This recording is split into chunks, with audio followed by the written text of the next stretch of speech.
Welcome to my kitchen.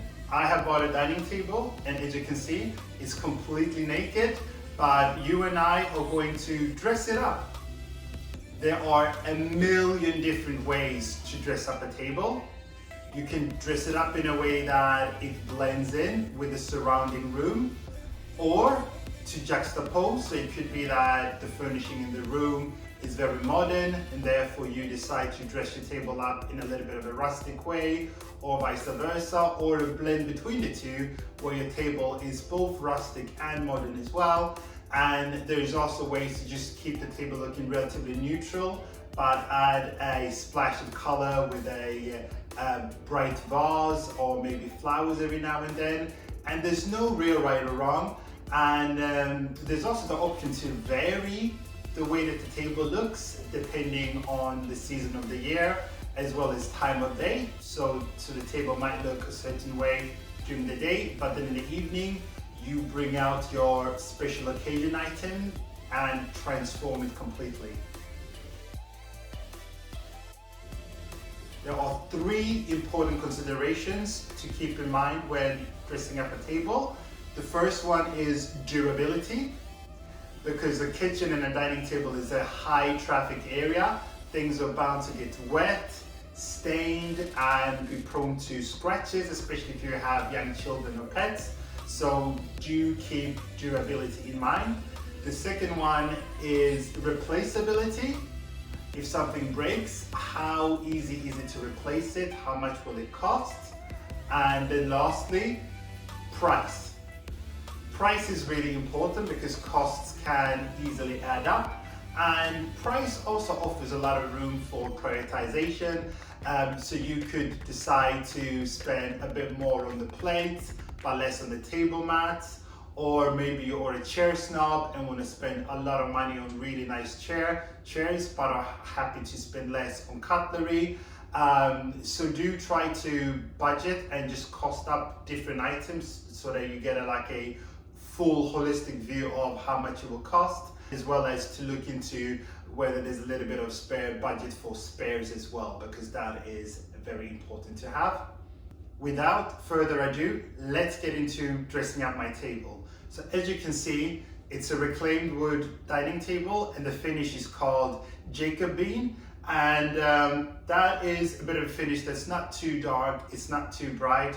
Has hints of light oak, walnut, but also a few charred bits as well. I've made a video about this table, so please watch it if you haven't already. I wanted to go for this color because I want a table that looks a bit dramatic because it's a very bright room, or I have a bit of leeway in terms of putting in darker furniture into this kitchen. And this theme is going to continue with the first item that we're going to place here, namely the chairs. As you can see, it's a quilted chair in meteor gray. So let's put it down.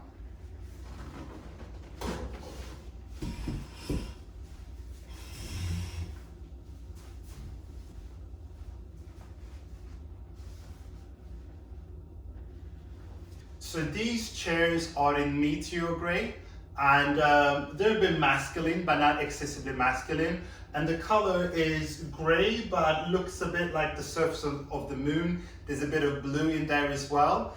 And what I love about these chairs is that they are very, very comfortable, and I'll say that should be your main priority when choosing chairs. Choose chairs that are comfortable because you're going to spend a lot of time sitting on them, and it's almost a bit like buying a car. If you buy a car with uncomfortable seats or a car that you don't find yourself comfortable in, you're going to hate it. And the same applies to chairs as well. No matter how beautiful they look, you will hate them if you're not comfortable on them.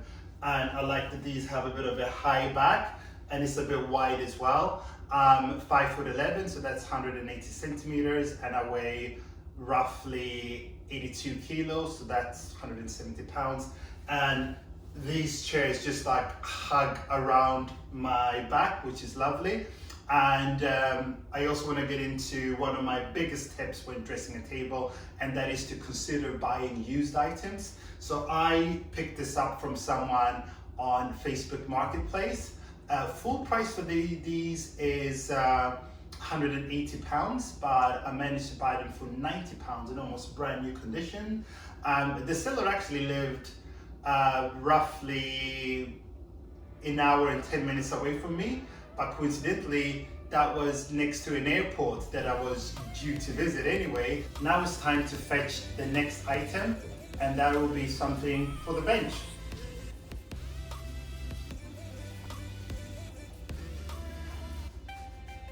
Here you go, here's the sheepskin, and it's going to go straight onto the bench. By putting a sheepskin on the bench, I've instantly softened the table, and that's been fantastic because now there is something soft and textured that draws you to the table so that you're not intimidated by its looks. And it also introduces a new texture to the table. So we have leather, we have wood, and now we have sheepskin. And that sheepskin was actually used for my children when they were really young, but after they were 18 months, they stopped lying on it, so I didn't have any use for it. And when I ordered this table, I had seen online that someone had put a sheepskin on a bench, and I thought, great, I have a sheepskin, let me use that. The color of it just adds a bit of brightness to the table as well. And actually, if the table was white or light oak, the sheepskin might not have stood out as much. So that's why you should not always be afraid to have dark furnishing, because actually the darkness might make your walls or other lighter pieces of furniture pop a little bit more. It's time to speak about protection. A table can be a very expensive investment. It will be prone to getting exposed to water, hot, cold, scratches and stains, and you would want to do your best to protect it. And the best way to do so is by using table mats or placemats. And this is probably the item that you should put most thought into. However, table mats alone cannot fully protect the table, and therefore when you buy a table you need to take into account how durable or stain resistant it is. In this case, I have children and chose a reclaimed wood dining table because if it gets any scratches on it, they'll just blend in. And if there is a stain, I can always sand the table down and re-varnish it. However, if your table is made out of glass or has a thin veneer, then it will be a lot more prone to permanent damage. So choose your table wisely. But regardless of how durable your table is, table mats are highly recommended. Because they cover a huge part of the table, they have the power to transform how the table looks. And I'm just going to place these. You can see 1, 2, 3, 4. And these complements the sheepskin very well in terms of softening the look of the dining table and chairs. The white and the light blue are gorgeous, they're bright, and the color blue as well reminds me, you know, of the sea, so that's really lovely. These table mats are woven. They're not actually very expensive, but they were the best ones that I could find in the sense that they are heat resistant, they are washable, they are reversible as well, but most importantly, they are large enough to accommodate a plate, glass, knife, and fork. So when you buy table mats, do pay close attention to the dimension, because some of them might be approximately 2/3 of these placemats, which means that you might only be able to fit a bowl on there, but don't have any space to put, you know, your cutlery or anything else. And you know, you wouldn't want to be staring at your guests or shouting at your kids saying, don't put that curry sauce covered spoon onto the table. So that's why having large placemats give you a lot of peace of mind. Another consideration about table mats is their size or thickness. These are very, very thin, which means that I can just put my laptop onto it. I can put a coloring book on it, and I can just get on with it. It means that when I'm using the table for something, they're not in a way or make the experience a little bit wobbly. So I really like these highly thin ones as well. And one reason to buy affordable table mats is so that you can have spares. because you might buy 4, one of them could permanently break, and if you bought a design that was a one-off or really rare ones, then you could be stuck with 3 placemats by not being able to find, you know, a 4th one to replace them with, or they might just be sold in sets of 4. And you don't want to be in a position where you've spent £60 on 4 placemats and then one of them breaks and you need to buy you know, an additional set. So do consider replaceability and affordability a lot. Now we have the basics. We have chairs, a sheepskin on the bench, and placemats. These are the essentials for my table. Yes, this is my flagship item, and let me spin it around. It's basically a vase with pampas grass. Initially I ordered a glass vase, but it arrived broken, and then I went into the shops and I was actually looking for plastic vases, but they were very difficult to find. But plastic ones are good for me because I have young children, and you know, and I always think about, if I put anything out, if it topples over, will it break or will it not? And obviously plastic is safe. But then I came across this metallic vase, and I had never seen a metallic vase before, but I just found it to be really beautiful. And instead of putting flowers in it, I put pampas grass, and I've had these for, yeah, about 4 months, and nothing has dropped off at all. So they're a lot more sustainable and manageable than having real flowers. But what's great about this vase is that the metal adds a bit of glamour to the table. It just makes it look a bit more expensive, so that's why I highly recommend that if you can, is to put a vase either made out of glass or a piece made out of metal, because it does just add a bit of a perceived premiumness of your table. And what's great about it is that it also adds height to the table, and it also serves as a really strong pulling power, so that when people come into the room or yourself, like, you just see this vase from a distance and it pulls you towards the table. I absolutely love it. Easily one of my favorite pieces in the house, and yeah, 100% gorgeous. And the good thing about it as well is that there are no fingerprints on it whatsoever, and I don't need to really dust it. Like, it's not really a dust mat. It's not a dust magnet, so it's not a dust magnet. It's a highly low maintenance. So here you go. This is the basic look of my table at any time of day. There'll always be the placemat on. The metal vase and the pampas grass will always be here. And as you can see, it's ready for anything. I can either place my laptop there, I can put food there, the kids can start to color. Nothing needs to be moved. When you buy a table, you should consider the dimension carefully, because the more space you have, the more room there is to pretty much accessorize and use your table without having to take things on and off. Now, it's time to get the plates out. Here are my plates.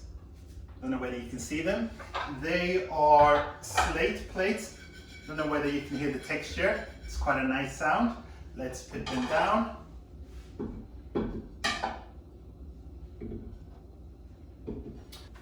So what we have done with the pampas grass, table mats, and sheepskin is to soften the look of the table and the chairs.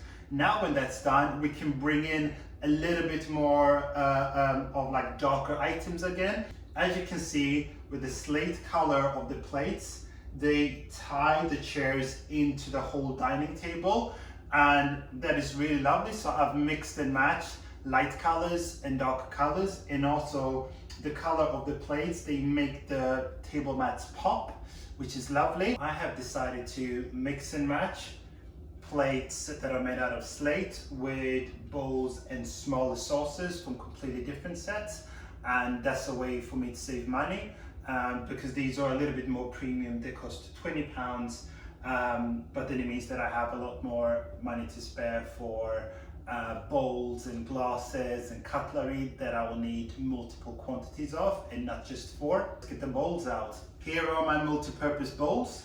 I use them for quite a lot of things. I eat cereal out of them. I also sometimes use them for smaller quantities of pasta. I also use them as serving bowls for popcorn or Doritos or anything else. And that's really handy for me because I don't have a big kitchen, so therefore I need to think carefully about what I buy and try to avoid bringing single-purpose items into the house. These are dishwasher machine friendly, they're shiny, they're easy to wash, and they haven't been stained or anything, so they're like pretty much workhorses. Nothing really fancy about them, but they're also very cheap and affordable to replace as well. And the next items we need to bring out are glassware. These are glasses that I exclusively use for water. There is something psychologically nice about drinking water out of blue glasses. It just makes you feel that the water is fresher and that it's cleaner as well. And an added bonus is that when light hit these glasses, they just brighten up the table a bit, and they also wash very easily in the dishwasher. And it's blue glass rather than transparent glass with a blue color or veneer. That's quite important because if you buy glasses that have a color veneer, if they get scratched, then you'll see the transparent bit through them. But with these, you absolutely don't, because they are full and through blue glass. And now let's get my other glasses.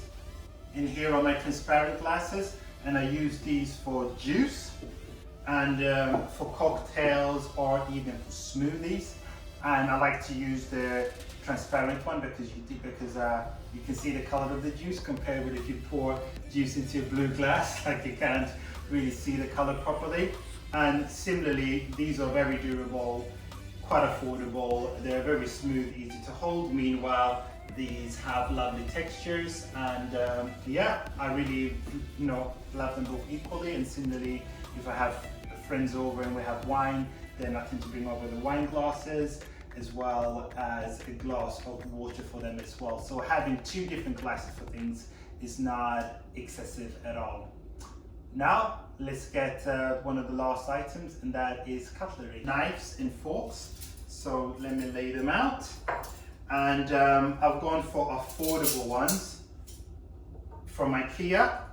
And the reason is that replaceability is very important, because cutlery can corrode, you could lose some, but also you need multiple sets, because similarly to glasses, on any given day there will always be some cutlery or glasses that are in the dishwasher, and you don't want to be in a position where you only have 4 glasses and constantly have to wash them by hand. The same applies with cutlery.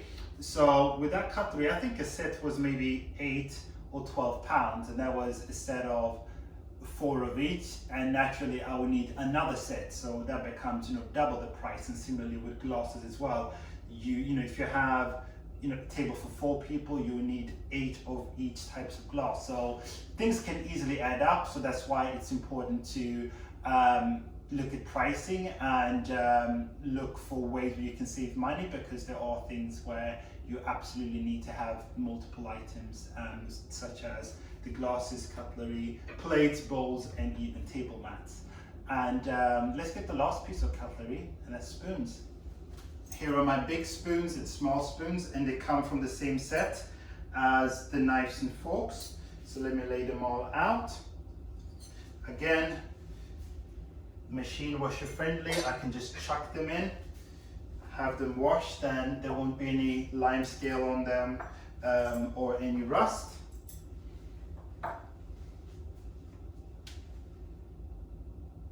So there you have it. This is my dining table dressed.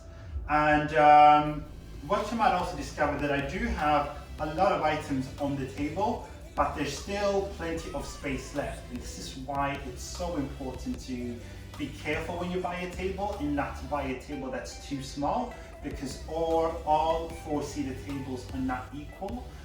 Some of them are small, some of them are big, And as you can see, there's space for full-size table mats, but there's still room on the sides in case I want someone else to sit at either ends. But I also have space in the middle for serving trays or serving bowls. And if I put this down, then there's even more space in the middle. But if you have a small 4-seater table, you might not have a lot of room for serving plates and bowls as well. So do consider the size of the table very carefully.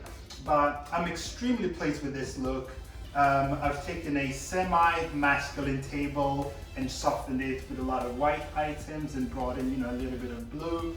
And I have this beautiful mantelpiece as well that just adds some lovely height and brings some luxury into the table experience as well. And you don't really need to spend a lot of money. There's a mixture of affordable things here and more premium items as well. And what it really boils down to is how you curate your dining table. So it's not always about spending a maximum amount of money, and neither does the color of your table matter that much. Because you can change the personality of a table with the accessories. Similarly, if I had a very dark table, like a black one, I could soften it with brighter items. But similarly, if I had a very white table, I can bring some visual dynamics to it by adding a few darker items or color as well. And none of this is set in stone. I can change the personality of the table by replacing the centerpiece